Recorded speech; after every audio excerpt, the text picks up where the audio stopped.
Hello बच्चों, let's see this question. The question says यहाँ पर एक मैच द कॉलम दी गई है। कॉलम 1 में different types of compounds and column 2 में इनके डिफरेंट शेप्स दिए गए हैं। तो चलिए देख लेते हैं इनके स्ट्रक्चर्स और इनके शेप्स अकॉर्डिंगली। तो पहली कॉम्पाउंड हमें दी गई है XeO4। XeO4 की अगर शेप देखना चाहते हैं, कुछ कॉम्पाउंड कुछ इस तरह दिखेगी। Double bond O, double bond O, और यहाँ पर भी double bond O and this one double bond O। XeOF की स्ट्रक्चर कुछ इस तरह बनेगी और इसकी शेप अगर हम बोलना चाहते हैं तो इसकी शेप होगी टेट्राहेड्रल।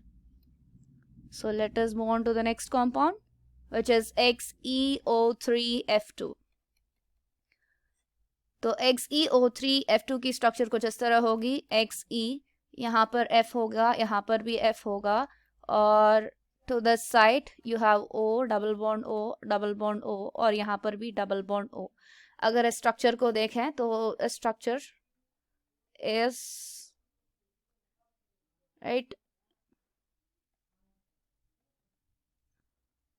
तो ये स्ट्रक्चर होगी ट्राइगोनल, ट्राइगोनल बाइपिरामिडल, बाइपिरामिडल। अगर तीसरी कंपाउंड की स्ट्रक्चर देखना चाहते हैं तो हमें दी गई XeO6 4 माइनस, राइट। अगर इसकी स्ट्रक्चर देखें तो Xe, double bond O, double bond O, और यहाँ पर 4 ऑक्सीजन पे माइनस चार्ज है, दैट इज 1 2 3 4, और इन पे माइनस चार्ज, राइट। तो इसकी स्ट्रक्चर और शेप अगर देखें तो इसकी शेप होगी octahedral. Last and final compound, that is XeO3, that is given in the question.